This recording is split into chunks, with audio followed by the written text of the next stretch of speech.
ব্রাহ্মণবাড়িয়া ২ আসনে বিপুল ভোটে জয় পেয়েছেন স্বতন্ত্র প্রার্থী রুমিন ফারহানা। নির্বাচনের পরদিন হাসকোলের সংবাদ সম্মেলনে আসেন বিএনপি থেকে বহিষ্কৃত এই নেত্রী। এতে দলে ফেরা নিয়ে এক প্রশ্নের বিভিন্ন শর্তের কথা বলেন তিনি। বিএনপির সাবেক আন্তর্জাতিক বিষয়ক সহ সম্পাদক ছিলেন রুমিন ফারহানা। একাদশ জাতীয় সংসদে বিএনপির সংরক্ষিত আসনের সংসদ সদস্য ছিলেন তিনি।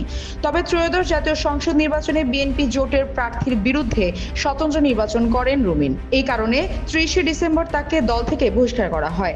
তার নির্বাচনী প্রচারণা চালানোর দায়ে সরাইল উপজেলার বিভিন্ন ইউনিয়ন ও ওয়ার্ড পর্যায়ের ১০ নেতাকে বহিষ্কার করে বিএনপি।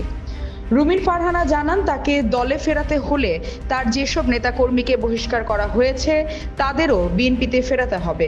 ভোটের মার্কা হিসেবে হাঁস বেছে নেওয়ার কারণ সম্পর্কে তিনি বলেন, আমার অনেক হাঁস ছিল, মোরগ ছিল, কবুতর ছিল।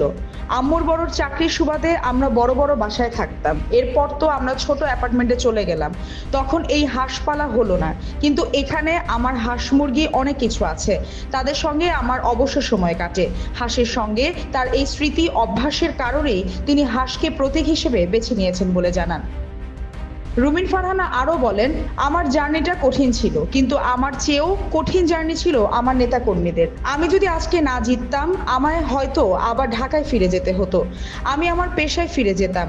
আমার এতগুলো কর্মী সবাই বহিষ্কার হয়ে গেছে। ১৭টা বছর তারা এত কষ্ট করেছে, এত শ্রম দিয়েছে, তারা ঘরে ঘুমাতে পারে নাই। তারা কেউ কষ্ট মনে রাখে নাই, সবাই খুশি। এই ভালোবাসার ঋণ কিভাবে শোধ করব আমি?